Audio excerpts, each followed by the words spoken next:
Zelete, thank you for your love and support. I appreciate you all. Wonders they say shall never cease to happen. Europe is heading towards a massive political change, and very few people realize how quickly this will impact Africa and the rest of the world.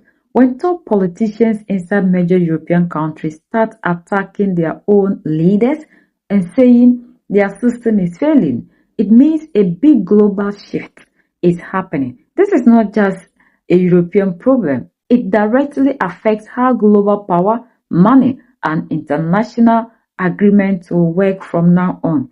At a major meeting in Budapest, Alice Weidel, who leads a powerful political party in Germany, launched a heavy attack on the leaders in Brussels. She said that Europe is facing huge danger and heading toward ruin, but she did not blame outside enemies. She blamed the leaders inside Europe itself. She accused them of destroying businesses, ruining the economy, and taking away the freedom of individual countries to make their own choices. Germany is the richest and the most powerful country in the European Union.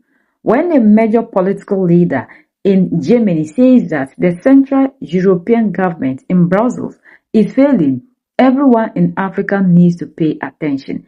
Many years, leaders in Europe acted like they had all the answers. They told the other countries how to run their trade, how to handle their energy, and use financial aid to control decisions in African nations. Today, that same European power is falling apart from the inside. But this time, the danger does not come from without, it comes from within. It has been rising from the globalist elites in Brussels and in too many European capitals. And precisely because it wears a mask of benevolence, it is so diabolically dangerous. Europe has arrived at the crossroads of destiny. Like apocalyptic horsemen, the harbingers of ruin loom over our continent. War and violence, lies and unfreedom, impoverishment, and the deliberate destruction of prosperity. These are the great perils of our age. They strike at the very core of our culture, our value, and our way of life. We Europeans are heirs to a magnificent, utterly unique historical and cultural legacy. Our civilization rests upon three pillars: the searching mind of Greek philosophy, the majestic order of Roman statecraft, and the redeeming light of the Christian tradition. From these roots sprang the treasures we hold sacred: the rights of free citizens, the freedom of thought, of speech, and the press, the sacred principle of self-determination for both the individual and nation, the protection of the family, the respect for private property, and the dynamic power of free market competition as the engine of prosperity, innovation, and human progress. These are not mere ideas. These are the convictions that bind us together. The sovereign, democratic nation state is the only vessel strong enough, the only framework secure enough in which these Western values can truly flourish. This is not something we may take for granted. Freedom and self-determination were wrested from tyranny by the blood, sweat, and courage of countless generations of our ancestors. We shall never forget that. Today, freedom and self-determination are under attack once more. But this time, the danger does not come from without, it comes from within. It has been rising from the globalist elites in Brussels and in too many European capitals. And precisely because it wears a mask of benevolence, it is so diabolically dangerous. They flood our countries with illegal mass migration. They force our own people to feed house and privilege these masses, while crime explodes, terrorism stalks our streets, and Islamic extremism takes root. And in doing so, they steal the very soul of our European nations. They whip up apocalyptic panic over the so-called man-made climate change and use it as a perfect pretext to strangle our industry, to dismantle our energy security, to drive entire populations into poverty, and to impose an eco-socialistic command economy that enormously increases their own power. They demand that we accept the lunatic fiction of dozens or hundreds of genders, that we call men women and women men, that we confuse the minds of our own children and thereby undermine the family, the bedrock of personal liberty and of human society itself.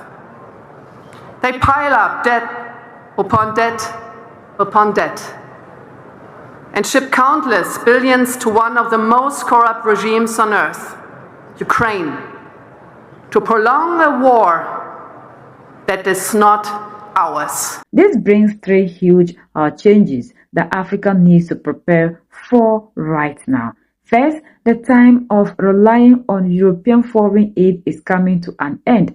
For a long time, European governments used money and financial help to influence African policies, but voters inside Europe are now angry. People in Germany, France, Hungary are asking why their governments are sending billions of dollars outside while their own citizens suffer from high prices and job losses. European voters want the money kept at home. Any country that relies on money from Europe will soon find those funds cut off.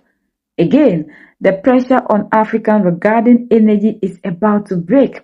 European leaders spent years telling African countries not to use their own oil, gas, and natural resources.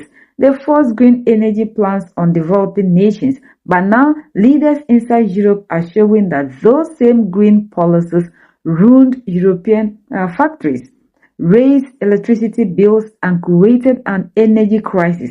If Europe cannot make those policies work in their own countries, African nations have no reason to listen to foreign instructions on how to use their own resources. Third, Western influence over global politics is weakening fast.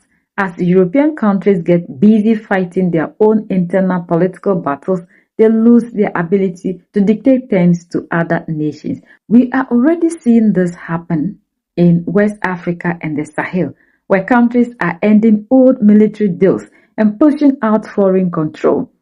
This tells the African we do not need to continue to depend on other people. We have seen the leaders in Mali, Niger, and Burkina Faso warning us against the same thing of dependency. They come into the continent preaching dependency on the African, and we have listened to them to the point that our own resources are dictated to us on how to use the same things to benefit ourselves. Like the people in Europe are complaining they are suffering while they are claiming they are giving aid to Africa. But what their citizens fail to understand is the aid they claim they give to us in Africa rather benefits the people and not the Africans themselves. At the end of the day, they benefit from the so-called aid they claim they give to Africa. Time is now for the African to look inward rather than looking outside, like what the brave woman from Kenya said, that our all in all Captain Ibrahim Traore has changed a lot. And why she likes Captain Ibrahim Traore is that Captain Ibrahim Traore has seen the problem, he names it, and finds internal solution to it.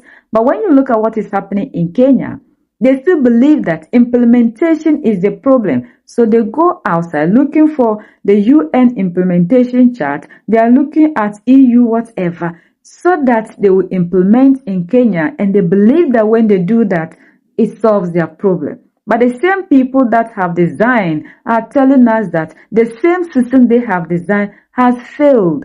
And the people in their own countries are suffering, bills rising. Life has not become easy with all these systematic things that they have designed and kept in place to help them. So if their own system is failing them, why then do we think in Africa that the system that the owner who designed it is crying over will be helpful for us in Africa? The leaders are calling for in Mali, Niger, and Burkina Faso. The time for the African to have his or her own model is now. We need to move away from important systems into the continent to solve our problems. We are different geographical areas. They preach how we should manage, how to trade, how to do anything. But the same people are crying today. The system that they trusted so much hasn't been able to save them. Is it you that is importing it into your country that do not understand it, that it will favor? So do you see why the youth in Africa today are calling you, the leaders in Africa, to change your approach, to look for internal solutions to the African problem? Do you see why we love the leaders in Mali, Niger, and Burkina Faso? Do you see why we are asking you to end this archaic way of agreement leadership style with these people? We need our own model. We need to have our own solutions. Like one time Joshua Mamponga was saying, we understand the African problem, African setting, African solution, African everything than this Western democracy and governance that you have imposed on us. The African understand nothing of this sort. So we need to make our own things work for us, like the leaders in the Sahel are doing. The time has come for us to change our approach of doing things rather than depending on the same people for solutions that we know they themselves haven't been able to find solutions with the same things they have created for themselves. If it doesn't work for them, what means that it's going to work for us that do not even understand it at the first place? The time for the African to change is now. Like the Finland president said, we are now in a new world order, and it is either we, the Africans, become players, or we continue to remain as pawns.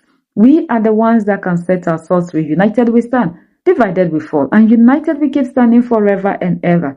The greatest enemy of the African is mental slavery. So let's decolonize ourselves from mental slavery. Let's keep sharing to educate our brothers and sisters. Together we'll make Africa great for ourselves and the next generations that are going to come. So that's the latest around the world, in Europe and in Germany.